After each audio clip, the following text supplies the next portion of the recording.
well. But as you're finding your place, I love the book of James. It's awesome. James is no nonsense. He is to the point. He doesn't hold his tongue, but he can teach you something to hold hard. And when I say that, James did not sin when he didn't hold his tongue. What did he just laid it flat out and threw it out there? And while you're finding your place, I do want to go ahead and tell the rest of the story on the camping trip. Because the truth be welcome in heaven. At least I stayed all night. Dawn went home like a little schoolgirl. You can hear me defending so good.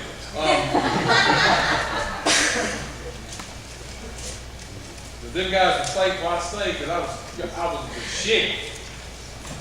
I'll tell you what, that's an awesome stove. I got to cook. I wasn't sure how to fire it up. We could burn the place down. I could cook 8 eggs, 10 eggs at a time. I was slamming up in there, catching. I mean, it was hot, man. I tell you, we had a great time. Me and Sherry Dean did a great devotion. And I bless God that God knows. I'm going to tell you, I did camp a lot as a young fella, and ain't really camped a whole lot as an old fella. I don't care for it, which is not me. I like hot running water. I'm just one of them people. I like to lay my bed on a bed, my back hurts, and it's hurting today. And it's not because of camping, so I can't put it off on that. But I'll tell you what, when you're just out there commenced in a fire, and you've been cooking stage, and I was just snotty, I really was, and running water all over me. There's just something great about a hot shower. When I got in a hot shower this morning, I was in there, I still smell the smoke, and when I found Scott's bottle, right over here, a body wash, I was like this. And I had slung everywhere. And that's the hottest water in Oregon, well, actually not Oregon County, but North Carolina. That's the hottest water that I've ever seen in my life. I mean, it took down several layers, and just get laid down. And them guys out there that was roughing it on their little sleeping bag, their little, what they call a pillow, this cat here had 5 pillows.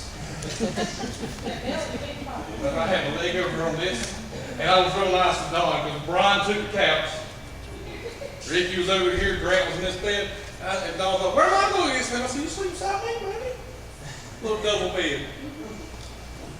When Don stepped out, here's what I did. Y'all got to see.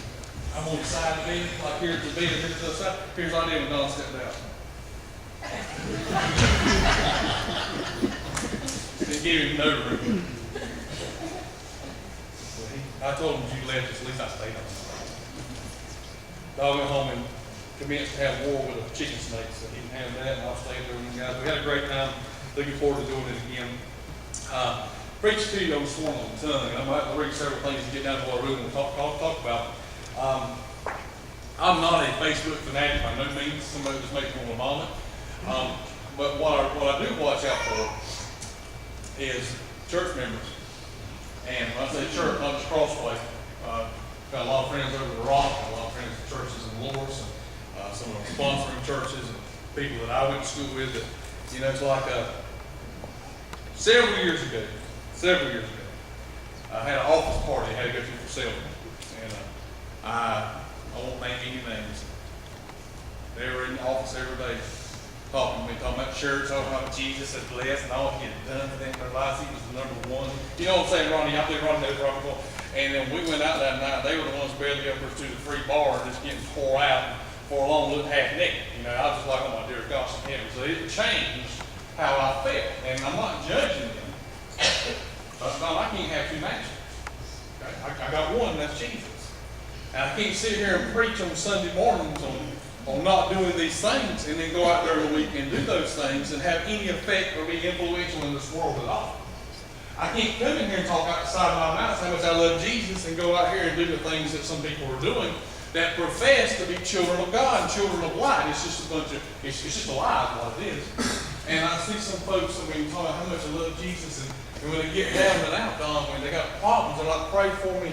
And then this next thing over here, they don't believe in Jesus, they don't believe in God, they're atheists, but they'll pray for me when it gets bad. It's just a joke. And people are just so flippy floppy in this day and time. I can't understand with the world and the shape that it's in. And I'm talking about on several different areas.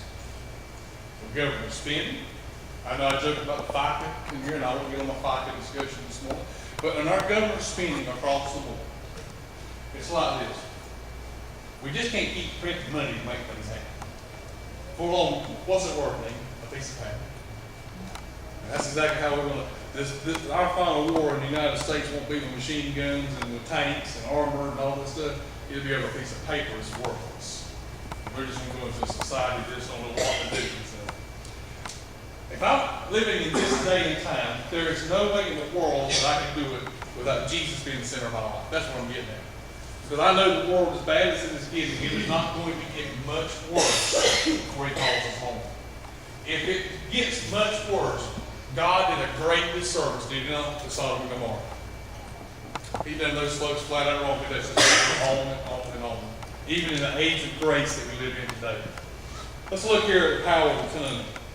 In James chapter 3, beginning verse 1. James starts out by saying, My brethren, be not many masters, knowing that we shall receive the greater condemnation. For in many things we offend all. If any man offend not in word, the same as a perfect man, and able also to bridle the whole body. Behold, we put bits in the horses' mouths, that they may obey us, and we turn about their whole body. Behold also the ships, which though they may be so great and are driven with fierce winds, yet are they turned about with a very small helm or rudder, whithersoever the governor listeth. Even so the tongue is a little member, and boasts great things. Behold, how great a matter a little fire kindles. And the tongue is a fire, a world of iniquity.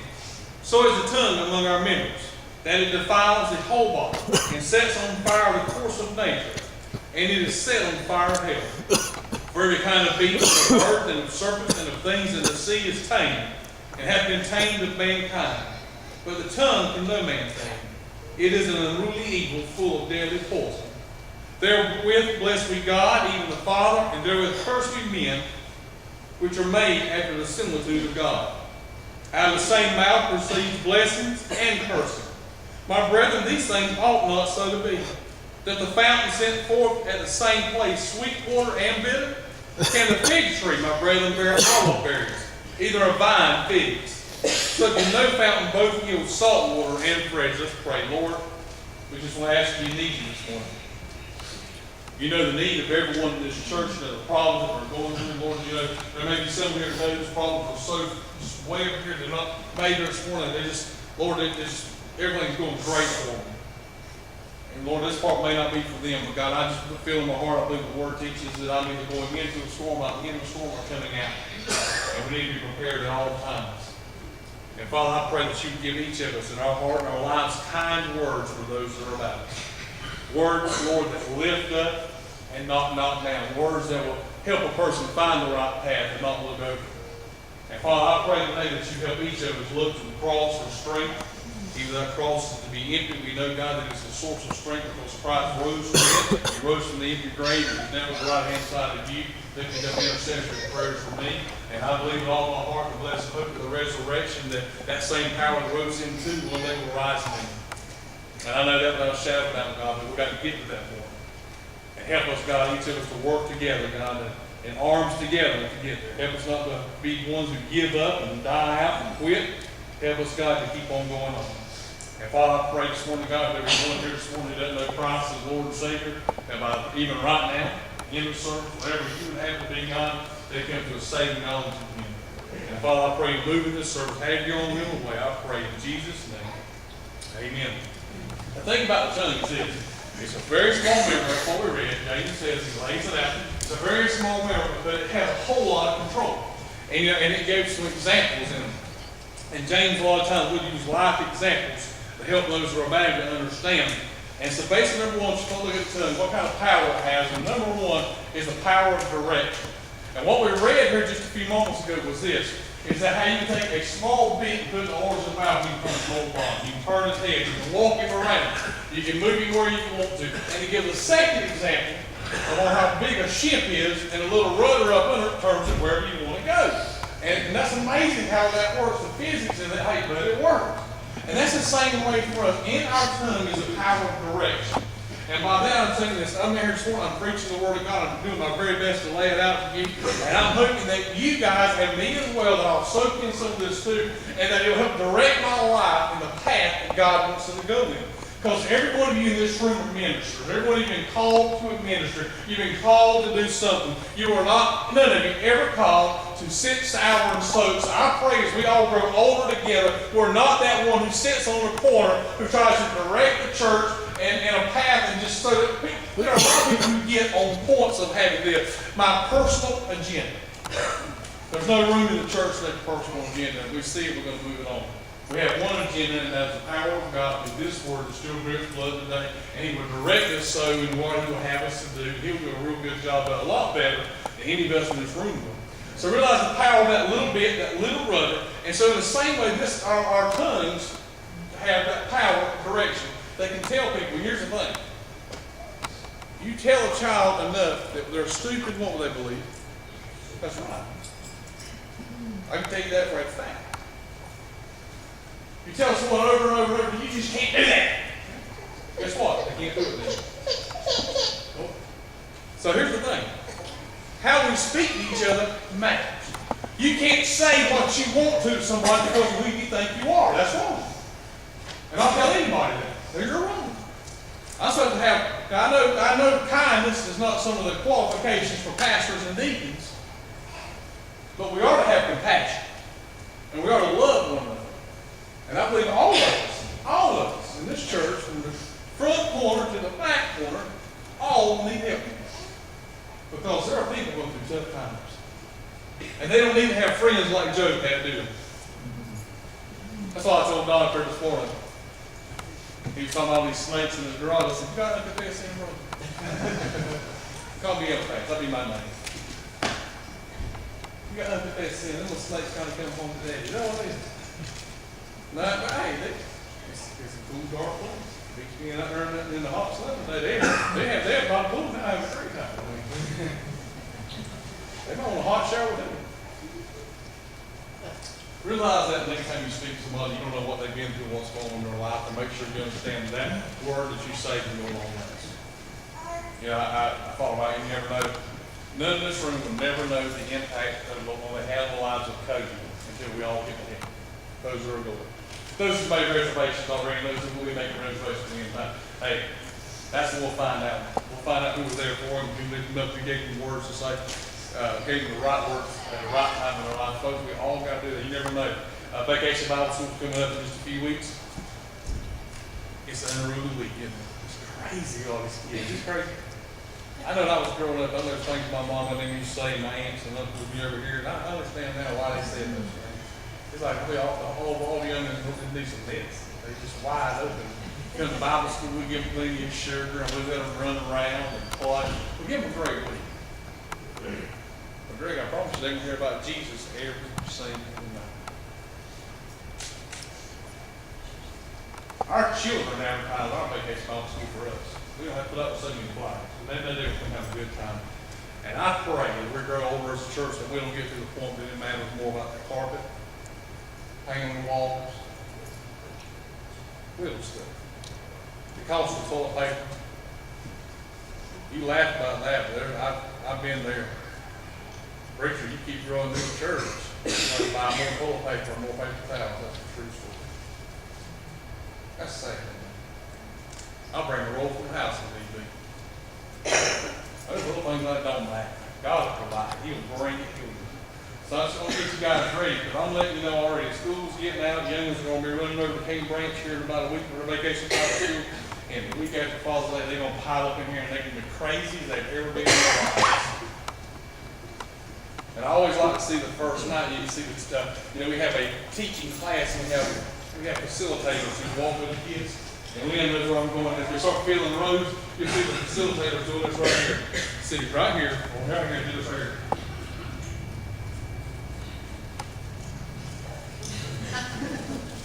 And then they're like, okay, we got this help. This Houston here. Preacher, I got this help. These is crazy.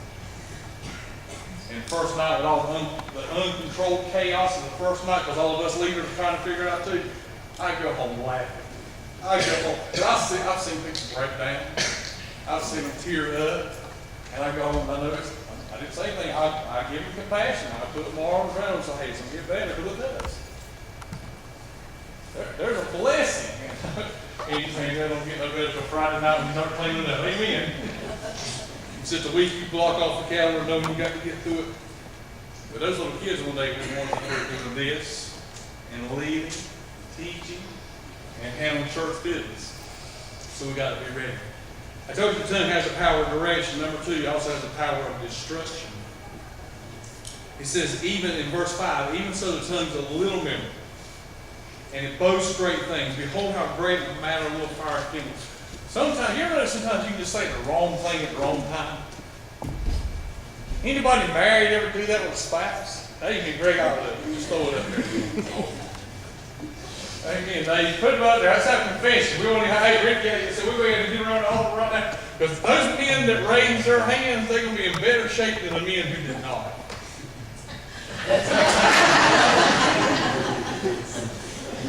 Oh, that nigga, they come up there. I just stuck my left foot back there, small like concrete, and I was like, Stephen, why did you do that? I got a left foot in my wife, and I was sure rode that heel. It fell off that part of it. I got to go find the rest of it. Sometimes we just say the wrong thing at the wrong time, in the wrong circumstance. Now, I'm one of those people. I don't always have the right words. I try not to, but I'm also one of those people. If we have a discussion and you ask me my opinion as pastor, and then I give you direction, not according to me, but according to God's word. And we're friends before this situation. On the other side of the situation, I will tell you, I told you something. Only for conviction purposes, not so I can say something. Because if we follow God's word, back am I right about this? If we follow God's word, we'll be right. I didn't promise you to be easy on the process of being right. Knowing how to say something goes a long ways as well. You can say something, it's like this right here.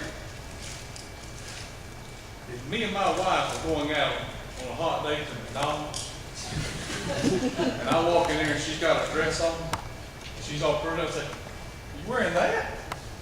That's so fat." But if I said, "You wearing that?" Change things completely.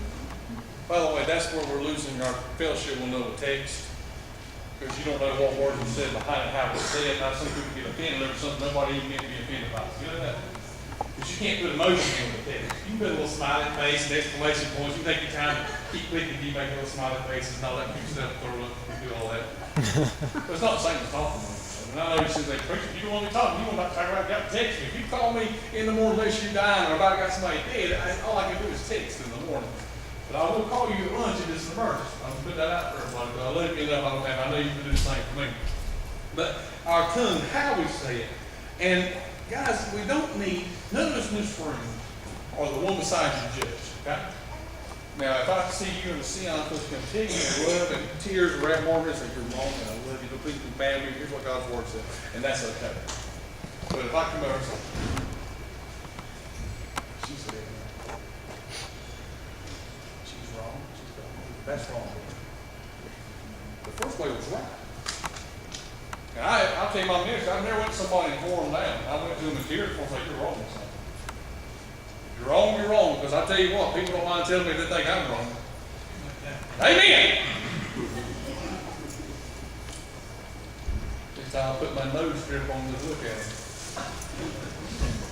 I'm going to wait to allergy season. You'll see everything all the way back. Just keep draining that. You need to run. Folks, let's make sure that you know about having destruction. 1 Timothy chapter 1, verse 6 talks about vain jangling, same kind of thing. I preached a sermon I hadn't preached in a couple of years, and I always make reference to it. It's nagging, nabblings, and negativity. You will not have a positive life if you hang around negative people. Amen. Preach on, preacher! I can amen. It takes a little longer. We'll get out at 1:30 like to do this. But if you hang around negative people all the time, you know what happens? You become negative. You're around people who are scornful. After a little while, you will become scornful. If you're around hateful people, you'll be beat down and hateful. That's a fact. Live around people like that, and that's how you will become. You hang around people that tell a whole bunch of lies before long, You look at them, you're wondering that what they're saying ain't nothing but a lie constant. Their lips is moving. We use that expression, don't we? You reckon he's lying? His lips is moving. He's lying. We all got those people in our families, in our circles. They're there. What I'm trying to tell you, folks, is we take it for granted. And I do my very best coming from the pulpit. And anything in my life, make sure what I say matters. And what I say is correct. Because I stand accountable. Amen. That's a fact. But you guys, too, will be accountable for what you've done to people and how you treat people. There's a lot of folks this morning that will be in church and they ain't got ripped apart at some other church. Or got hurt. I'm not saying we're perfect. Some people, when they get hurt over sin in their lives, then they have to deal with that themselves. You got to let the ball fall where it's going to fall. There's nothing you can do to help that. I see people get offended. Some people come to church just to get offended by something that's said. Yeah, we've seen people like that. Come to church just on high horses, hoping somebody will say something that's setting them off. Now that's a different thing completely. I told you the tongue has the power of direction, power of instruction. Number 3 has the power of the life. I dropped down here out of about verse 10. Out of the same mouth proceeds blessing and cursing. My brethren, these things ought not so to be. There's a water fountain. I'm adding water. Does a water fountain send both out of the same place, sweet and bitter? No. You know, we got them fancy drink machines. They got one with the sacks where you can get like 277 different kinds of Coca-Cola. Y'all seen them? You can get a regular Coca-Cola, you get a Coke Zero, a Diet Coke. And at the top of that day, you put like 27 flavors in each of those things. So you start adding that. There's a lot of common, about maybe 277. But then you got Fanta and all these different colors and Melody Yellow, Sprite, drinks that was not meant to put no flavors in whatsoever. You're sitting there scratching. But that's not how a water fountain is supposed to live. You know, it's like this right here. For those who are my age and older that live in this area, more than likely you worked at the tobacco field at some time or another. Amen. Let's say it the right way. You worked in the tobacco field. Okay? And I don't know about y'all, but my boss put the water jug on the other end of the road. And on the other end. So that you bust your rear end to get the other end when you was sucking or cropping or whatever, so you can get you a swallow of water. Now what if you got to the other end and that water was nasty? I've been up on the property, y'all. We had 2 water coolers, and one day somebody forgot something. I jumped up here. I jumped off the top of the property where you turn around and I reached over and got me something. And it was water from 2 or 3 days before me. It was slick. It was nasty. It was hot. The cooler had lost all the coolers up. And it didn't quench my thirst, did it? It made me actually start gagging out the other side of the road. I mean, it's sitting here. And folks, that's how we are. Folks want to be, I believe all of our people want to have relationships. I know there are introverts and extroverts. I'm an introvert by nature, made extrovert as a pastor. And I understand how it is sometimes. There's a big difference between being alone and being lonely. There's nothing wrong with being alone. I like sometimes to be alone. I'm not lonely while I'm alone. I enjoy those times when I do get a few moments. But the thing is, I believe everyone really wants to be accepted and have relationships. I don't want to go through everything in life by myself. You know, I look at it, how crazy it is right now, raising little children. It's a full-time, raising grandbabies, full-time job. Youngins just drive you crazy sometimes. But I see now older in life, I wish, if I had a brother or sister, man, to help with my mom and help with those things. And some of the decisions that I have to be made in time to come. I really wish I had. And so now I'm sitting back too, you know, I'm thinking, how fun is holidays by yourself? They're not. That's right. You want to have somebody with you. That's one thing I noticed. I had to live 364 days with crazy youngins, but I get to enjoy Christmas. Amen. I love to see the little faces. I don't care. In my house, Christmas is still what it is. Family still goes to see what I'm saying. I mean, that's all. Santa Claus on the drop a pile off, he walk out with a mule lift. I mean, Rick can't get his truck, had to drag it behind him. You know what I mean? Power of delight. See somebody need a cold glass of water, or you're going to give them some hot coffee. Now, some people will. People from church up the road will. We got to meet each people where they're at. And people aren't going to clean up and be like us when they walk in for the first time. That's why I'm not wearing a suit anymore. I did a memorial yesterday. I didn't wear a tie. I brought a tie just in case. And I asked Calvin, I said, you didn't wear a tie? He said, look like you dressed up now. I said, thank you. Ain't too many of y'all folks dressed up in suits and ties. They said, why should I? And I keep on. I've been wearing shorts for long. And I'll start wearing shorts, it'll take their mind off the sermon more than these abs do in front of this shirt. Just take your hand. Let's see, I will. It'll have to. I'll have to. The power of the lighthouse. Sometimes it takes, I mean, you guys take it for granted. There are some people in this very church that love Sunday morning done so they can shake hands and move hands down the dock. That is documented fact. There are some people that means a lot. That's why I don't rush that part. I will rush some other part of the service to catch the time if we're going too late. We're never too late when it comes to God. Because that time's important. I ain't seen Kent all week. I'm going to shake his hand and make sure he's all right. Make sure I know this. You know why? He'll be all right. From now to Labor Day, this man is work harder than anybody in this church. Now, if I say he'll work hard, he'll work as hard as any man. Because Kent throws cases of drinks all day, right? And laughingly, most of those cases weigh more than he does. I looked at Kent the other day. Look at his hands. He's got muscles in his hands. He's ready to pluck the eyeballs out. But I'm going to check on Kent because I know something else he does. He works 10, 12 hours a day. And I don't believe sometimes he takes care of himself like he needs to. He's going to make sure in if you go down to Cherry Tree, he's going to get you a Coca-Cola. He'll worry about Kent when he gets home. But I know usually around Labor Day, Kent's probably a little haggard. I know certain times of the year, some of you folks are the same way. I know from November to December, my UPS buddies, them boys are working hard. Them boys working long days, and it's their miracle, and they're tired. And I want to make sure I can check them on Sunday. I can talk to them on the phone or a text, but I want to see them. And all of them, I always tell them all, I'm praying for them, man. I look at them and say, "Victory wine." Iron sharpens iron. They want what the Proverbs say, iron sharpens iron, don't cut it nothing.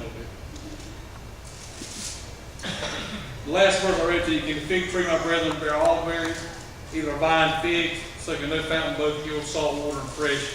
You know, it's like this, if I buy a can of peas and I cut up that can of peas, because maybe I got a craving. Will you ever feel a craving on one of y'all? Y'all know what I'm talking about? Mustard sardines. See some fella at the store eating mustard sardines, and all of a sudden, man, I got some mustard sardines. Ain't never happened to me, but I'm telling you, it happens to people. I asked somebody the other day, I'll tell you the truth, I asked somebody the other day, I was 700 deck, and I've been trying to work my farms, and they was eating a can of them Vienna sausages. Now, for those who are educated as myself, we call them Viennas, but locally Vienna. Nobody knows what I'm talking about. You go to the store, they're all the I like can of those Vienna sausages. They look at it like it's crazy. I want a can of Viennas. That's what it's supposed to get. I seen somebody eating some Viennas, and they turned the can to it, and turned the juice that was running down, and bully flung a craving on me. I had to go to the store and get me 2 cans of it. You can eat you some Viennas, and they ain't got no carbs in it. They ain't but about 230 calories. Probably, well, it don't matter if it's 5,000. Man, they are. But you know what would really pour me out? When I open up my can of Viennas, and then the pork meats. Now, I like pork meats too, but that ain't the craving that I have. And that's the same thing. You know, it's like, you ever, last illustration, true life. I always wondered why God had let it happen to me. I know now. I lived at home with my mom and dad. We had these red glasses. They were awful looking, but they held a water drink. I ran up there, we were eating. I think something really, really hot. Mama could pour me a glass of water drinks, and I sat down. I came back, and Daddy wanted his glass. And I went back in there, and I still needed some other drink. I got some more, and I just sat right here, and I started talking, and I reached over, and here's what I did. I drunk my daddy's backwards pit. That's a true story. The power of the light didn't happen. I got destructed. Direction lost. It weren't what I was looking for. It'd been just bad. I call you looking like you don't keep you two hands. Plug and all. Plug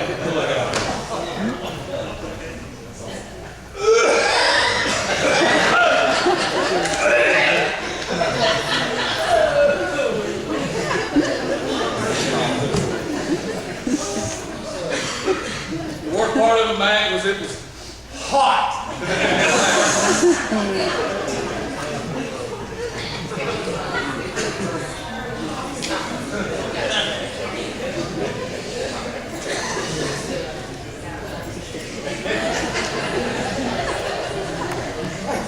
Ask you guys to stand.